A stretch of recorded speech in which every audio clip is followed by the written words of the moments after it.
primera oradora de hoy es Diana Chamblanc. Diana Chamblanc, que ha trabajado en temas de inmunización desde hace ya mucho tiempo. Actualmente, Diana está liderando el programa de refuerzo del EPI en la sede de la OMS.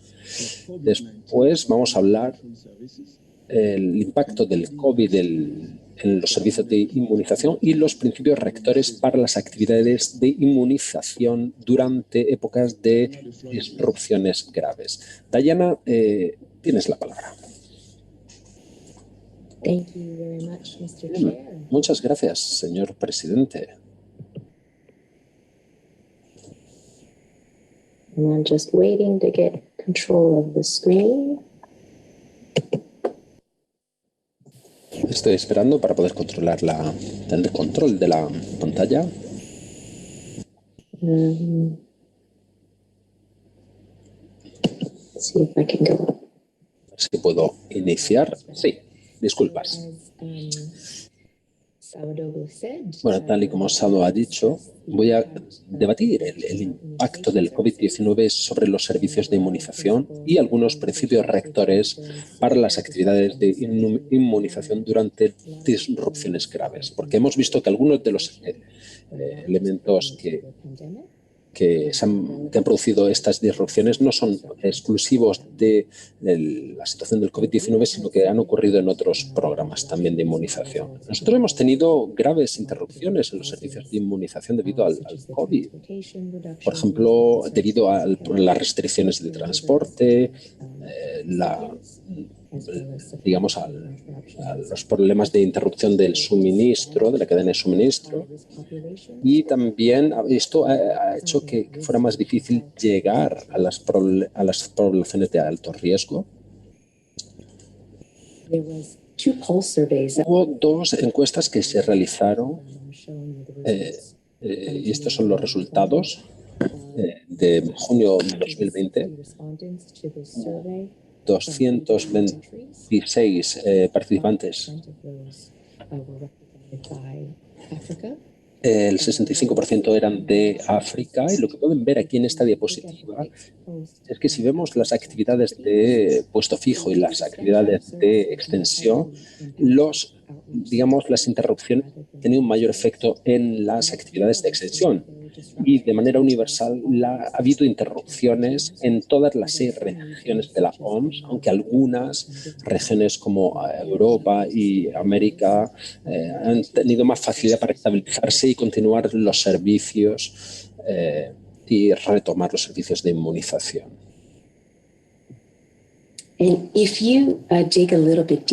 Si observamos más en profundidad las razones de las interrupciones, se debió sobre todo a la menor disponibilidad de equipos de protección para los sanitarios.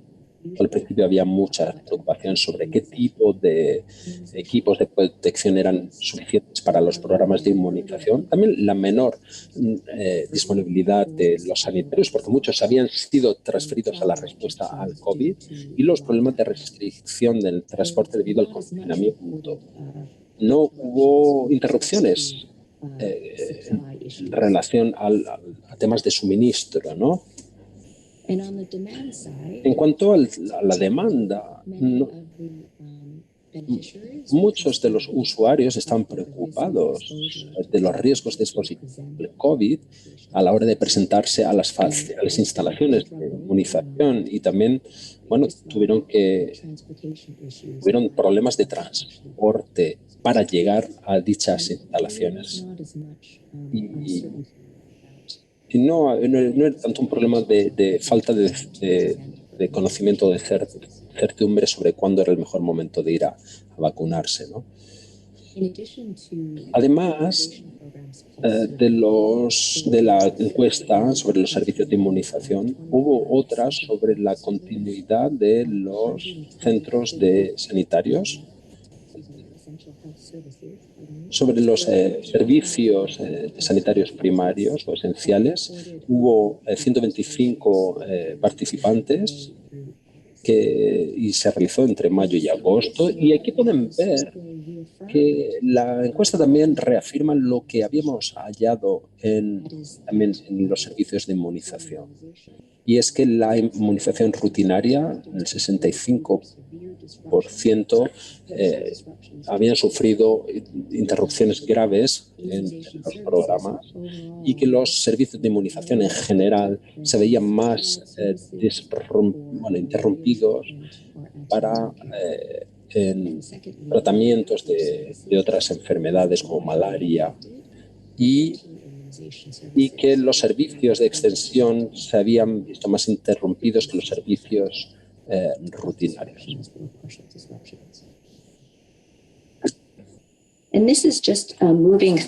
Bueno, estos son algunos aspectos y algunas observaciones regionales. Por ejemplo, en el sureste asiático había un sistema continuo de rastreo sobre el impacto del COVID en los servicios rutinarios de inmunización, sobre la interrupción de las vacunaciones, la demanda de vacunas y temas de vigilancia, y luego temas de políticas y guías. Y como podéis ver aquí, la mayoría de los países en la región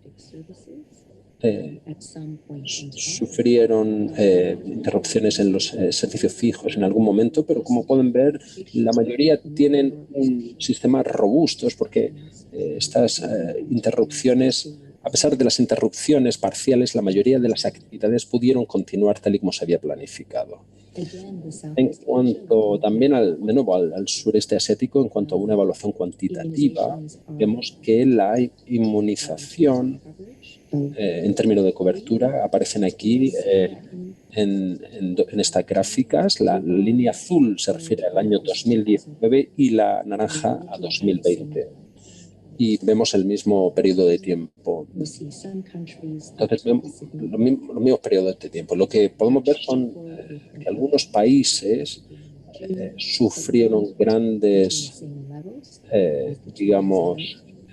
caídas, pero no han podido recuperar los niveles del año anterior. Y algunos países han podido recuperar a estas alturas del año los mismos niveles de cobertura. Y por último, hay otros países que han sufrido grandes caídas en los servicios de inmunización, pero gracias a actividades más agresivas de puesta al día han podido incluso llegar a niveles más altos que los del año pasado. La región del oeste y Pacífico,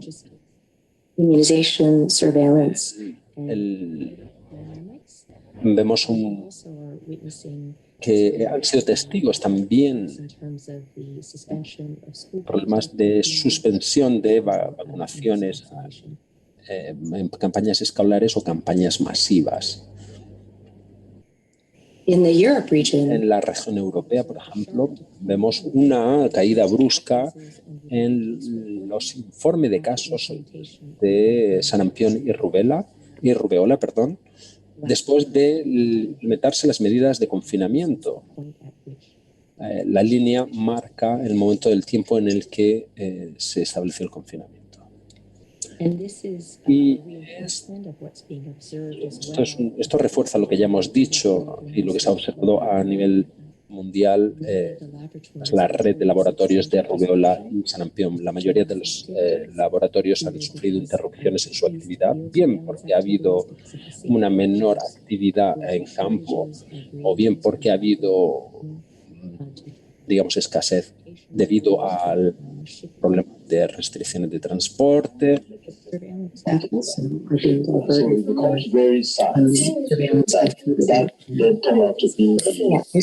Hay problemas de sonido ahora mismo. No se está pudiendo escuchar.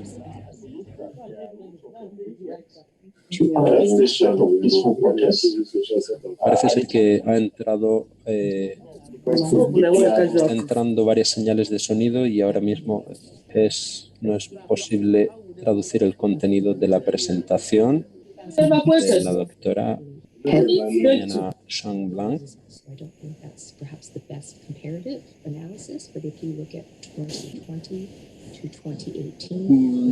Parece que ahora sí, en resumen, decía que hay alguna, digamos, diferencia entre la recogida de muestras entre 2018 y 2020 en la zona europea. Perdón. Como he dicho anteriormente, de nuevo parece que se ha producido otro corte de sonido.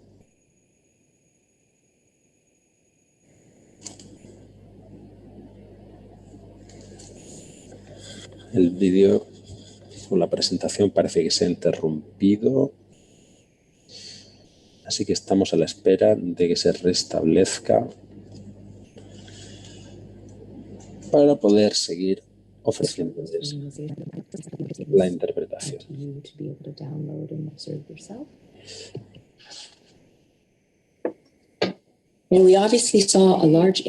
Ahora sí, hemos visto un tremendo impacto en las campañas de prevención, de vacunación de enfermedades prevenibles mediante vacunación. Hemos visto países que han tenido que posponer sus campañas. Pero también hemos visto que 13 países que han podido restablecer de manera satisfactoria sus campañas.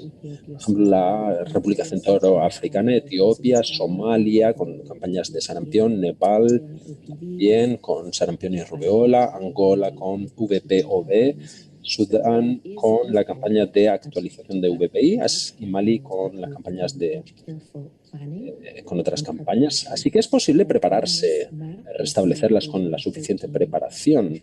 Esos 13 países los podemos ver en verde en el país y vemos diferentes puntos, y esos son los puntos en los que los países han hecho una planificación de intervenciones múltiples, es decir, con diferentes antígenos, y esto ha sido rastreado y controlado también por la OMS, y lo que se ha tratado es de integrar diferentes campañas y ver cómo se podía hacer esto de manera segura y práctica. También hemos desarrollado un marco para la toma de decisiones que, digamos, establece un método algorítmico para evaluar los riesgos y beneficios de llevar a cabo campañas de vacunación y las implicaciones potenciales de tomar ese tipo de decisiones sobre si un país decide ir adelante con la campaña o posponerla. Esto se refiere tanto a campañas preventivas como campañas de extensión. Algo que hemos aprendido thankfully to ThinkWell, who's done a quite thorough analysis, is around the... Gracias a estos análisis es que el coste operativo por dosis de llevar a esta inmunización a través de los servicios de extensión ha sufrido un aumento debido a la cantidad de material complementario que ha habido que utilizar. Así que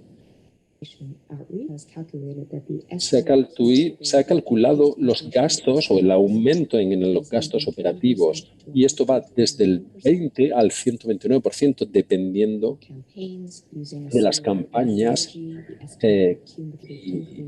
campañas que utilizan metodologías parecidas, pero estas diferencias van de 20 a 154, así que los rangos son bastante amplios dependiendo de los enfoques, pero lo importante es ver que los países tienen que planificar presupuestos mayores que no habían tenido en cuenta en otras campañas anteriormente.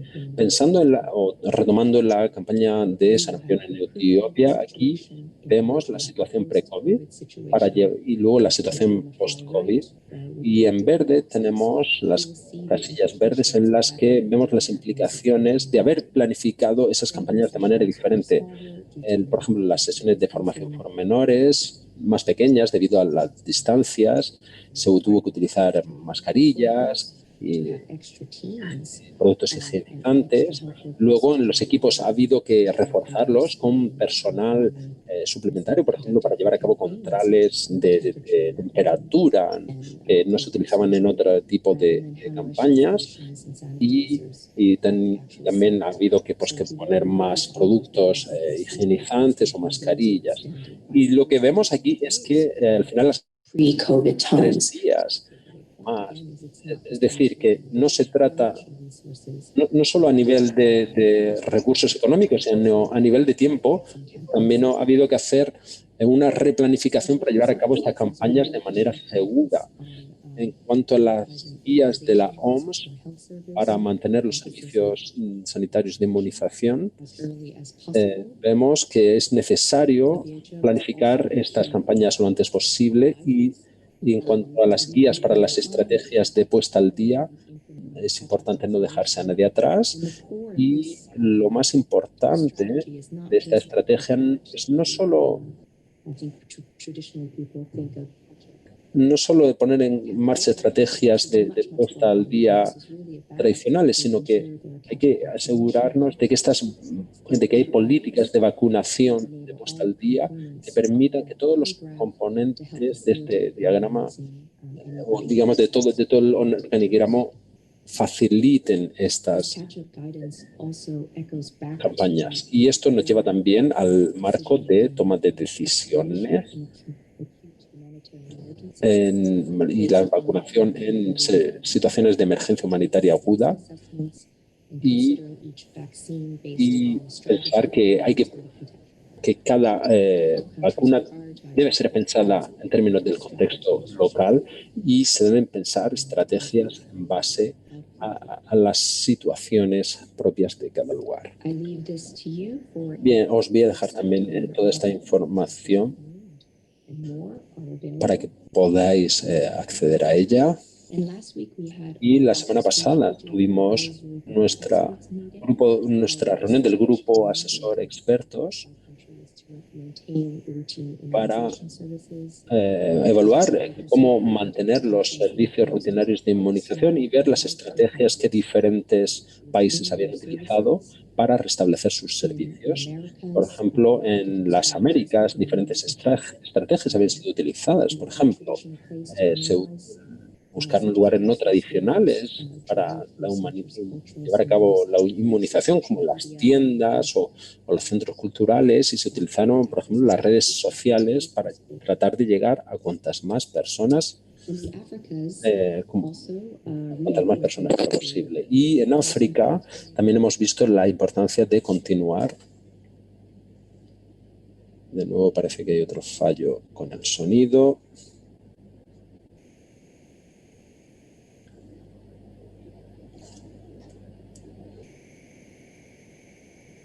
Parece que se ha detenido la presentación.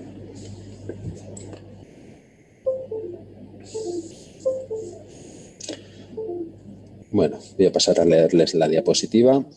Oh, ya vuelve el sonido.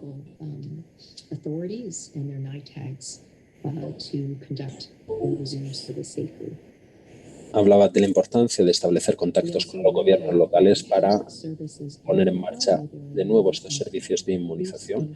Y luego la idea de crear unos centros de aprendizaje donde los países puedan intercambiar sus experiencias sobre cómo han gestionado servicios de inmunización durante la pandemia del COVID-19 y también para desarrollar nuevas estrategias para ejecutar las actividades en tiempos de la pandemia del COVID. Así que, para concluir, hemos tenido un impacto negativo inmediato por parte del COVID-19 en los programas y en temas de control y vigilancia, pero la mayoría ocurrieron en marzo y abril y en mayo en algunos países. Y las principales interrupciones fueron debidas a faltas de equipos de prevención y vemos que hay pruebas de que hay países que están restableciendo sus campañas de vacunación masivas y de inmunización rutinaria y se están ajustando, se están adaptando a esta nueva situación a la que todos nos enfrentamos y hay señales de que nos estamos recuperando y también vemos la importancia de estar preparados para cuando llegue la introducción de la vacuna del COVID-19. La OMS pronto va a publicar unos principios rectores que fueron respaldados por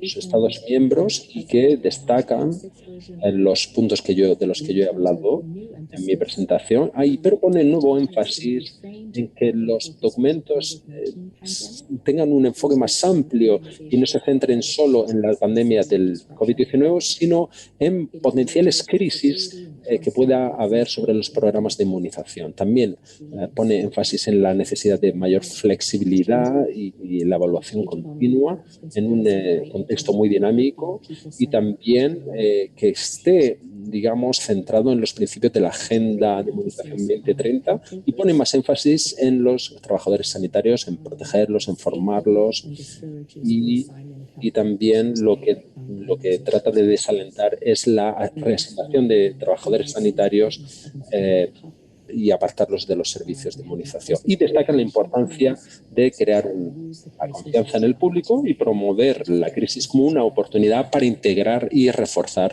la sanidad, la atención sanitaria primaria.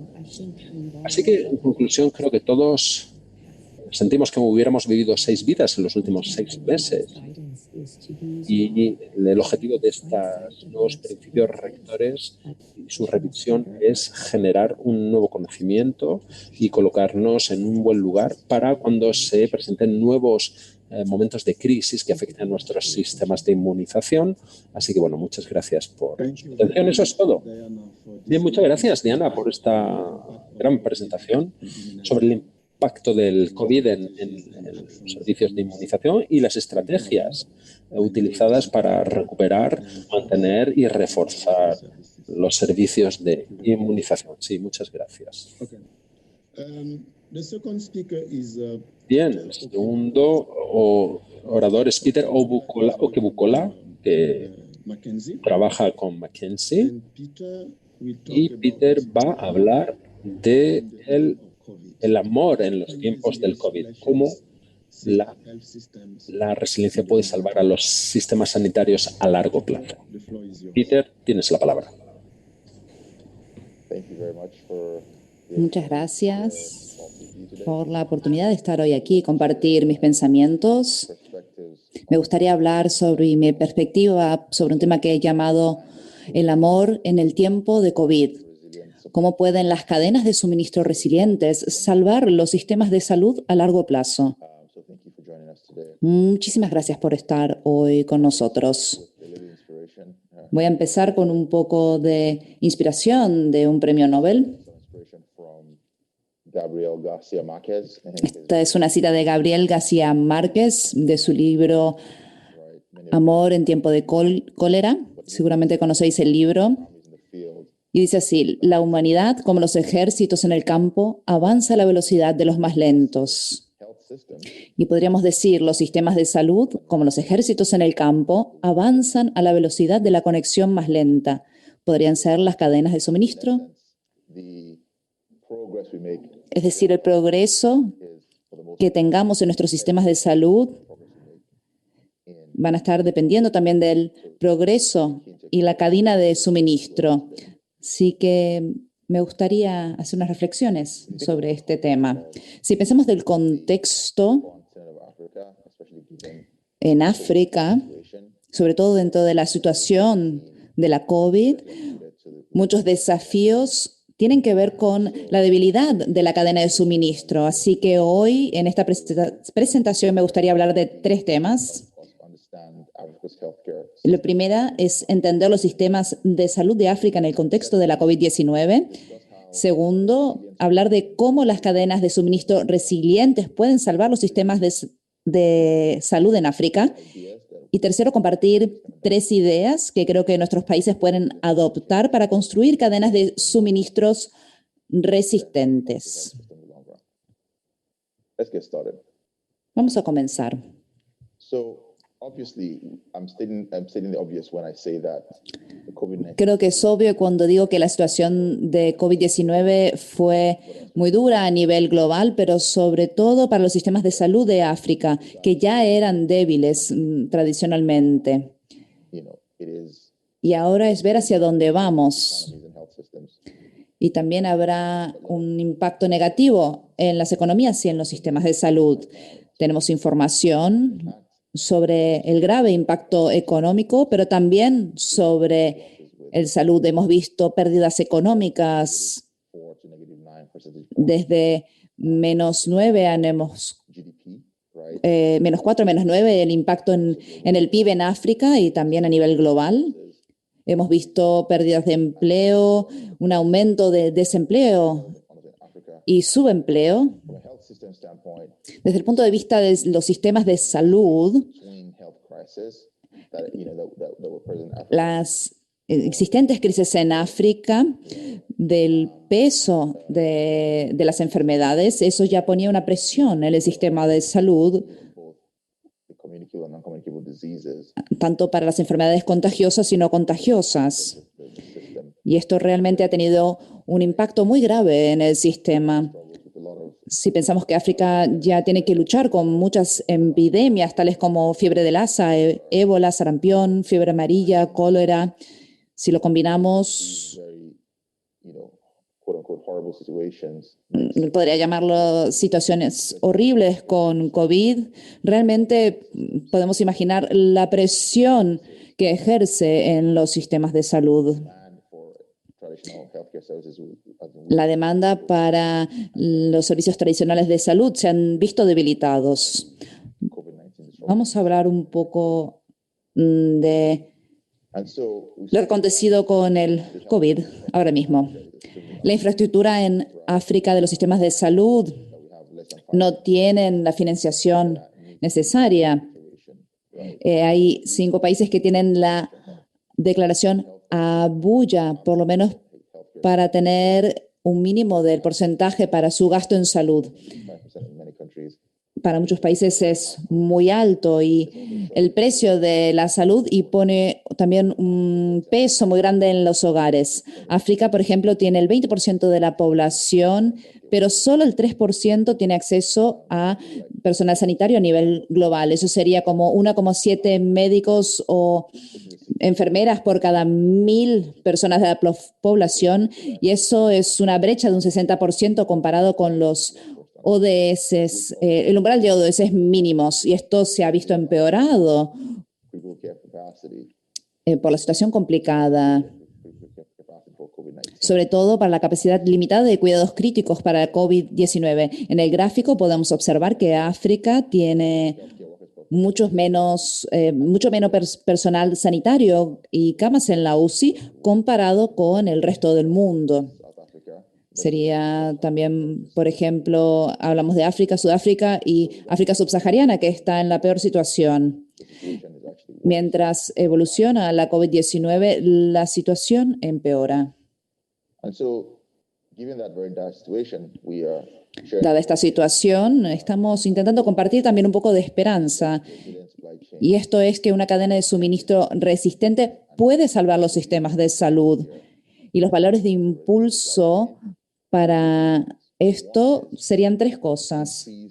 Lo primero, un acceso incrementado a los suministros locales. Esto sería con la producción y suministro local para la pandemia, durante la pandemia, y luego también lo segundo sería el aumento de la autoeficiencia y resistencia, reduciendo el impacto a los sistemas debido a las restricciones a nivel global, y por último impulsar la economía global y también la creación de empleo. Creemos que las cadenas de suministros en estas 3 dimensiones podrían ayudar a mejorar. So, wanted to anchor on these 3 ideas. Tenemos que centrarnos en estas 3 ideas para que los países puedan tener estas cadenas de suministros resistentes. La primera es desarrollar un plan de cadena de suministro a largo plazo. El segundo sería aprovechar los actores globales y tener alianzas estratégicas. Y por último, proporcionar facilitadores. Luego hablaremos de este término, facilitadores. Vamos a empezar por el primero. Desarrollar un plan de cadena de suministro a largo plazo. Creo que cada país tiene que tener un plan de cadena de suministro muy sólido, que se centra en las necesidades de los suministros y equipamiento y que también define cuáles serían las fuentes, ya sea, por ejemplo, basado fuertemente en la colaboración nacional y regional. Esto es para poder avanzar de forma sostenible, debido, por ejemplo, a tener en cuenta la situación del país y qué sería posible, pero también hablar de la logística en toda la cadena.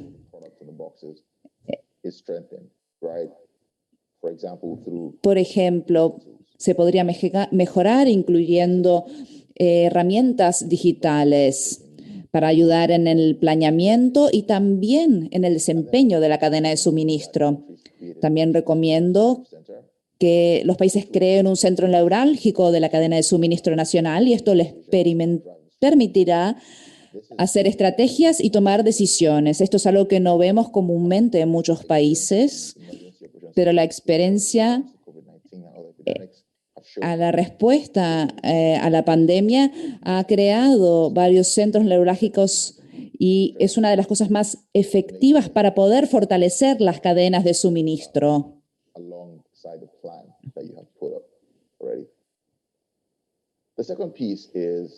El segundo punto es crear asociaciones estratégicas. Esto quiere decir aprovechar los actores globales existentes, también los locales, y aumentar las capacidades de los fabricantes locales.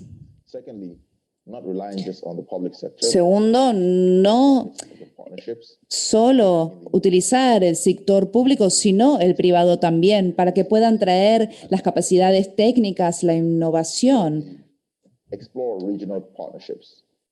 Y por último, explorar las asociaciones comerciales regionales.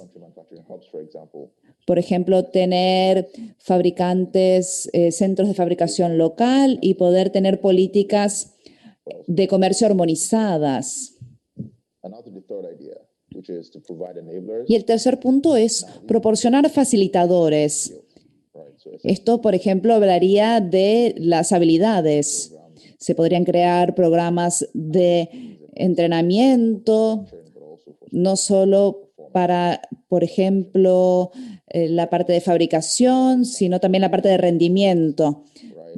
También proporcionar incentivos financieros y no financieros para los servicios locales para que puedan actuar de forma más efectiva. Por ejemplo, ayudarlos en la parte de despacho de aduanas, tener apoyo para inversiones privadas. La idea general para este debate es poder implementar estas tres ideas a través de los países. Creo que podríamos llegar muy lejos para construir cadenas de suministro resilientes en África y a nivel mundial. Voy a hablar de un caso que es el de Etiopía. El gobierno de Etiopía realmente ha pensado de cómo volverse un centro de suministro en la farmacéutica. Hay un plan regional que se llama del Plan de Crecimiento y Transformación, y esto es el marco para la economía, pero también se centra en el sector. Con este plan, el gobierno de Etiopía realmente ha dado apoyo a la producción local de los productos farmacéuticos, dándoles, por ejemplo, incentivos para poder acceder a los mercados. Y también le ha dado, por ejemplo, infraestructura. Por ejemplo, el Parque Industrial de Quilinto es una estructura para la fabricación industrial y de farmacéutica.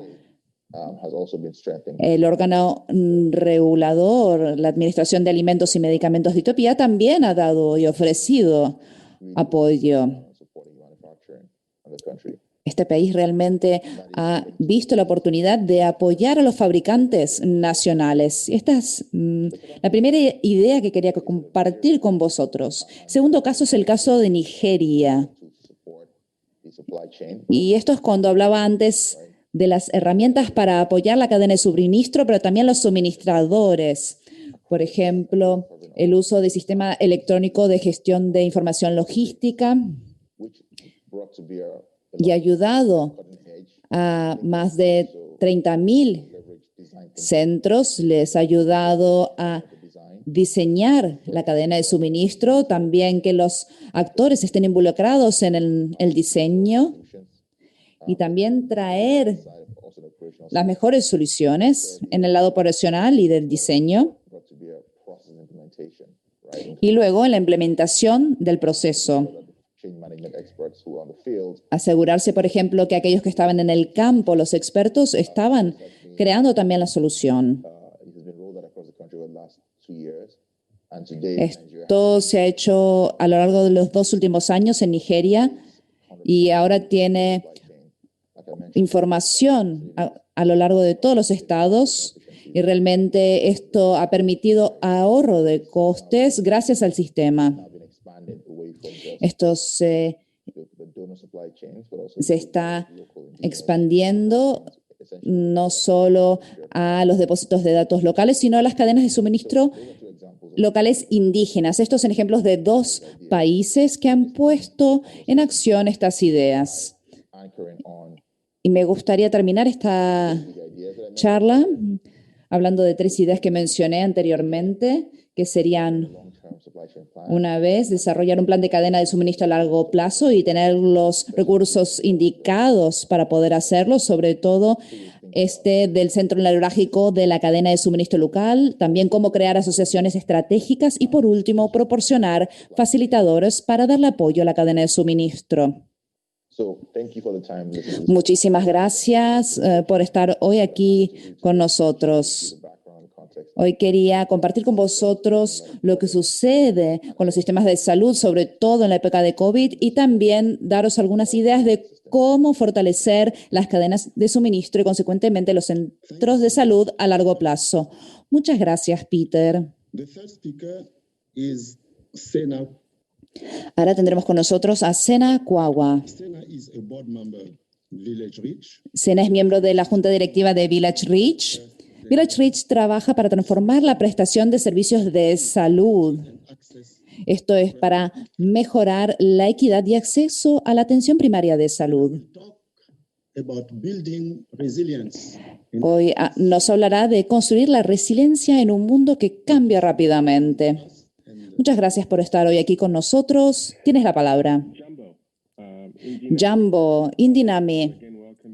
Me gustaría daros la bienvenida a otra junta de este grupo. Las palabras que he utilizado, Jambo, en Swahili quiere decir hola, Indinami quiere decir que tengas un buen día. En mi lengua materna de Ghana, el compromiso para reforzar los servicios de inmunización, al construir relaciones, compartir conocimiento y también hacer actividades es no solo inspirador, sino muy importante en nuestro mundo en este preciso momento. ¿Quién soy? Soy Sena Kwaku. Soy miembro de la Junta Directiva de Village Reach y su misión es transformar la salud para que llegue a todos, para que todos tengan la atención sanitaria necesaria para vivir. Nuestra experiencia para dar apoyo a 43 millones de personas en África subsahariana. Tenemos nuestras oficinas centrales en República Democrática del Congo, Malawi y Mozambique. Tenemos más de 200 personas trabajando en la región y nuestra sede está en Seattle, Washington. Mi experiencia se centra en las tecnologías digitales para la salud, desarrollo del trabajo en el sector de salud y análisis de datos. Aunque no soy un profesional de la medicina, ser parte de Village Rich me ha dado una perspectiva de todo el trabajo que habéis estado haciendo y muchísimas gracias por eso. Conocéis los hechos, pero creo que es importante realmente recordar el impacto que podéis tener en el mundo. Habéis aumentado la tasa de inmunización de los niños de 5% en 1970 al 80% en 2019, previniendo más de 2 millones de muertes infantiles. La inmunización de DTP y sarampión fue del 85% más o menos en el 2019 y Ghana tiene un 93% de inmunización en el 2019. Habéis erradicado la poliomielitis. Como niño que crecí en Ghana, quiero darles las gracias por ayudarme a ser quien soy hoy en día, por el trabajo que habéis hecho. Estáis participando en esta conferencia, TechNet, y hay muchos desafíos, darle respuesta al COVID-19, elevando las estrategias de cadena de suministro, diseñando una gestión eficaz de las vacunas y cadena de fría. Como ex ejecutivo de la cadena de suministro Starbucks, puedo decirles que esto es algo interesante. Seamos directos y les robo una frase de mis vecinos en Seattle, la Fundación Get. 25 años de progreso en la vacuna, amenazados por las recientes 25 semanas en COVID. Antes de eso, teníamos algunos desafíos. Por ejemplo, las cero dosis de DTP llegaban a 14 millones. Se viene el tsunami y tenemos dos opciones. O huimos o buscamos un terreno elevado. Deberíamos cambiar el enfoque para saber cómo se ve un terreno elevado. Necesitamos tiempo para prepararnos y me gustaría daros algunos ejemplos del sector privado que os ayudará a reaccionar y daros una idea de cómo se verá este gran cambio. Reconozco que no estáis en el sector privado, donde no hay vidas que realmente están en juego por lo que hacemos. Sin embargo, el aprendizaje es necesario para poder ser resilientes para el tsunami que se viene. Durante la crisis del 2018 y del 2008, y 2009, salimos más grandes porque la atravesamos. Fuimos mucho más honestos en el mundo de la inversión privada y también los servicios financieros privados sobre los problemas en el sistema y poner un esfuerzo de cómo deberían ser esas instituciones y lo que tenía que hacer. Y luego fuimos y la construimos de la forma correcta. Cuando trabajé en Starbucks, repensamos la cadena de suministro de café como la creación de un mundo global en lugar de una empresa con fines de lucro simplemente. Starbucks es la cadena más grande de café del mundo. Podría llenar las necesidades de granos de café de unos pocos países, pero tiene fuentes en más de 20 países alrededor del mundo. Lo que hacemos es aprender a replicar y hacer ajustes. Les damos a las personas una caja. Aquí está el problema, pero luego les ayudamos a que la moldeen para que encaje en el ambiente en el que necesiten. Y os cuento esta historia no para hablar en teoría, sino para deciros, por ejemplo, tenés que llegar a un granjero en un lugar único. Nos da el suficiente suministro. Entonces, pensáis que tenéis una opción. Volver con ese contenedor lleno a medias o ayudáis a los agricultores a lo largo del camino para cultivar el producto para poder llenar ese contenedor. Cuando llega a puerto, está lleno y creáis producción en el camino.